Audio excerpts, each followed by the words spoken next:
الو، السلام عليكم. مع حضرتك المطرب خالد اشرف. حضرتك انا لسه خارج من الاستوديو وبعمل تتر مسلسل هينزل في العيد باذن الله ان شاء الله. واحب اسمع بس اي حد من الجمهور حاجه ويقول لي رايه قصدي في اللحن الجديد. ايه رايك تسمع معانا؟ نسمع. مفيش مشاكل. سامع صوت الجيتار انت؟ سامعه. طيب ولا شكلك سامع ولا عامل اي حاجه ومش هتفيدني. اسمع يا سيدي.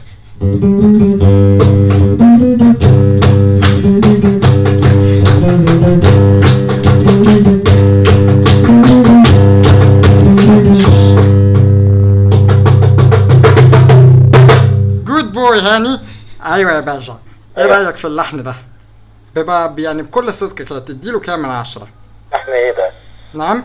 لحن ايه ده؟ لحن مسلسل هينزل ان شاء الله في تتر مسلسل في العيد. ينزل ايه ده؟ لحن ايه ده وصفته ايه ده؟ حضرتك ده تتر مسلسل، حضرتك فاهم يعني ايه تتر ولا؟ ايه ده؟ نعم؟ ده جزء من التتر، مدخل التتر. ولا له اي صفة ولا له اي معنى. جميل. حضرتك تديله كام من 10؟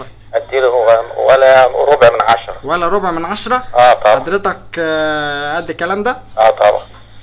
انت دمك على فكرة تقيل قوي وواقف يعني. معلش. علشان كده انت كده ضيعت. هوجع لك ودانك.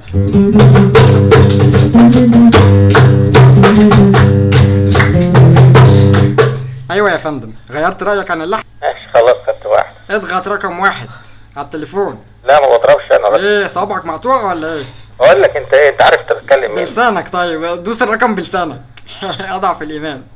ها انا بقول لك ايه ما تضيعش وقت واقفل السكه. ما تضيعش وقتك ليه يعني؟ انت وراك ايه اسم الله؟ بس والكلام ده انت سمعت دي الحان يا عم. انا هشوف النمره دي. انا شوف يا حبيبي النمره وعلى ما في لك اركبه، واحنا بنتصل من استوديو الاهرام. طيب انت في استوديو الاهرام؟ هتقفل استوديو الاهرام؟ استوديو الاهرام تعرف تقفله؟ ايوه هشوف انا الموضوع ده. طب افتح بقى. ماشي. اسمع يا سيدي. السلام يا باشا.